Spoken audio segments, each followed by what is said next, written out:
All right, well, good morning. Thanks again for having me back here. Last year I had a chance to talk for a little bit about doing a little bit of election prognosticating, and now we get to talk about the results of the 2014 election and what that means for the climate and the landscape that you'll be navigating in Washington up on the Hill tomorrow.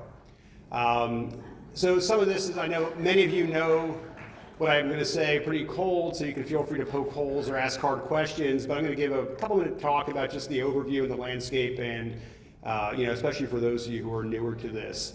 So, thank you again for all you're doing as an advocate. We know this is not easy. You are pushing the boulder up the hill, especially given the climate in which we're operating today.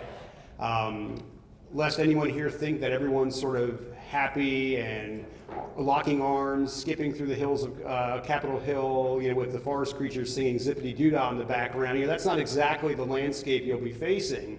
We've got divided government, which we've had now for several years, but now we have Congress, of course, controlled by both chambers, controlled by Republicans, and the administration, the White House, controlled by the Democrats.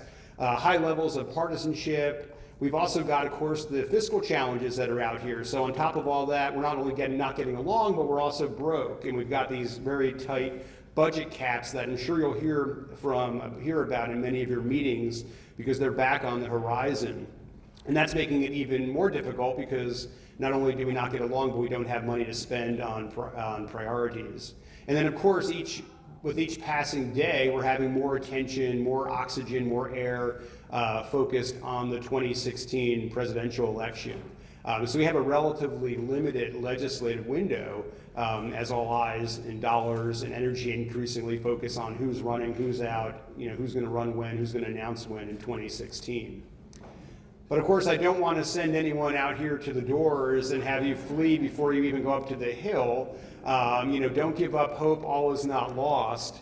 And this slide here just lists some of the laws that were enacted over the past Congress, the quote, the do-nothing Congress. They did about 297 or 298 laws were enacted during the last Congress of about 5,900 House bills and 3,000 Senate bills. So, pretty small percentage.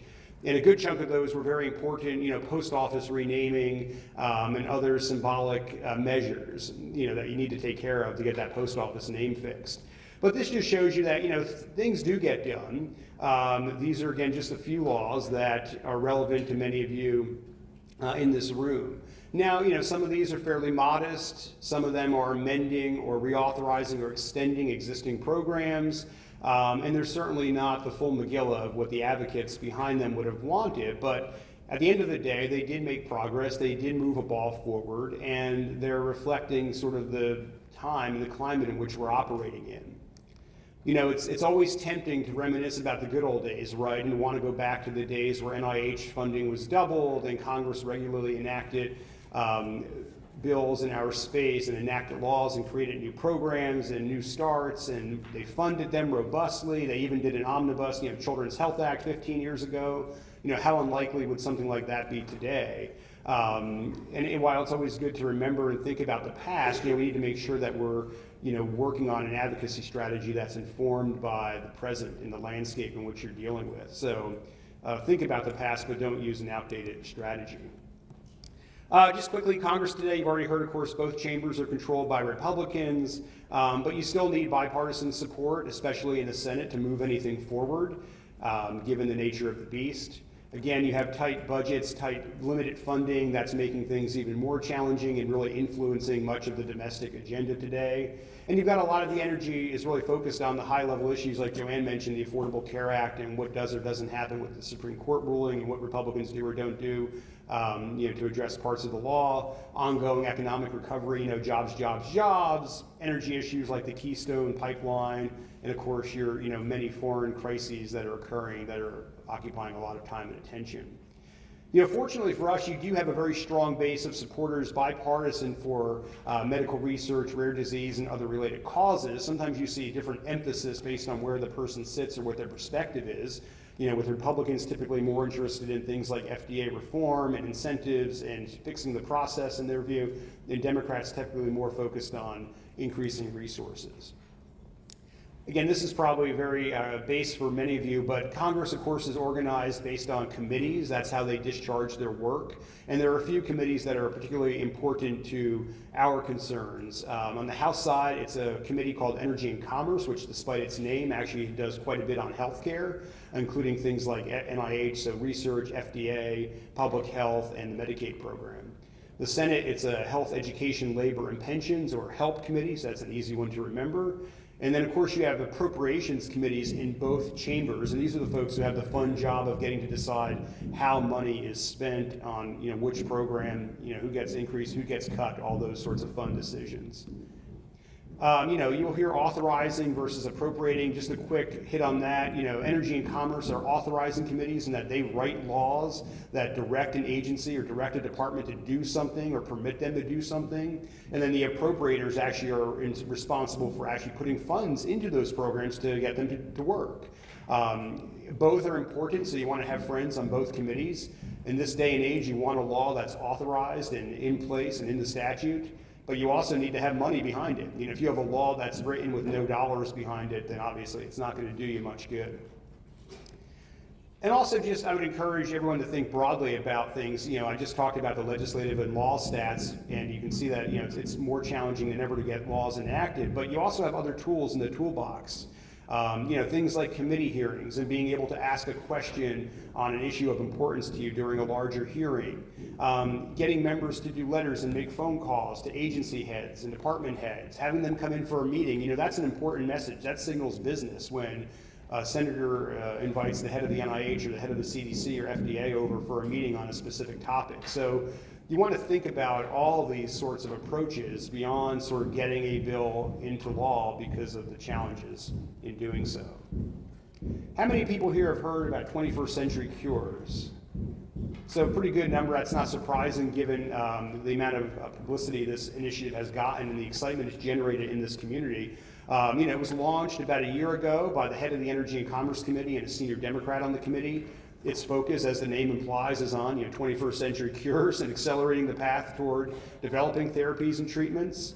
The idea is to look at these issues comprehensively instead of sort of in the FDA bucket, in the NIH bucket, in the coverage bucket, saying let's do a 360 about what's working and what's not working. And as I mentioned, it's gotten a lot of interest and excitement, particularly in the patient advocacy industry, rare disease communities. Many of you probably participated in some of the hearings or white papers or briefings or public comments or regional roundtables that happened over the past year. So it's been, again, a lot of excitement in the community. But of course, there's always that potential for breakdown. I think we saw a little bit of this late last month when the first very early discussion document was released by the committee, and some members, some Democrats were backing away from it and not as committed as they might have been during the early stage of the process. But I don't think really this is that much of a surprise. When it all comes down to it, find me someone who says they don't want 21st century cures, right? At a high level, it's an easy thing to support. I don't know of a caucus or a member that wants 19th century cures or slower cures. But of course, the big issue is, well, how do you get there? And there are differing views as to what should be prioritized and what you want to focus such a bill on. So, this is obviously pretty early stage. The hope is that this gets back on track and can once again be, a bipartisan initiative. So we'll have to look to see, what the Democrats do going forward, what the next iteration of the House draft will look like, how it will balance what I say the two R's, reform and fixing the process on one hand, and then the need for resources to fund these programs on the other. How will new provisions be paid for? That's always the big question these days in Washington. And then, what's the Senate going to do? They started their process a little later, but the the committee in the Senate is very interested. They have a working group going, they want to do this in the way they've done in the past, been very successful at doing it in a very bipartisan approach to these types of issues. So it's early, we'll see where it goes, and encourage you to continue being engaged here. And just, final point, keep in mind, I talked a little bit about committees of jurisdiction, but, every member matters, especially if, don't get frustrated if you have a member or you have a meeting with a delegation that's not on the committees I mentioned. Congress is a very fluid place, especially when members start out, in their early years. A lot of times they go through a couple of different committees before they land on a place that they're going to call home. And a lot of members are aspiring to get on committees like Energy and Commerce and the Health Committee. So today's, rookie member of a science subcommittee on NASA might be the health subcommittee member next or 2 Congresses from now.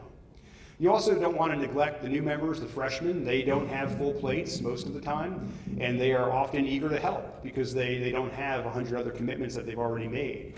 We've got about 60 or so freshman House members and 13 freshman senators, so you've got a lot of new blood that you'll be educating and meeting with up on the Hill. And also being off committee, has its benefits. Sometimes you get a dogged champion who's more willing to push if he's not on committee. Sometimes members of committee say, well, I can't take on a specific issue or cause because I have to look at everything. So, don't be discouraged, and sometimes having that champion off committee can be much more effective. And ultimately, look for ways to tailor your pitch to resonate with the member with whom you're meeting with, so that you can connect in an area that resonates with his or her agenda and worldview, to ultimately find a way to get them to say yes to what you're asking.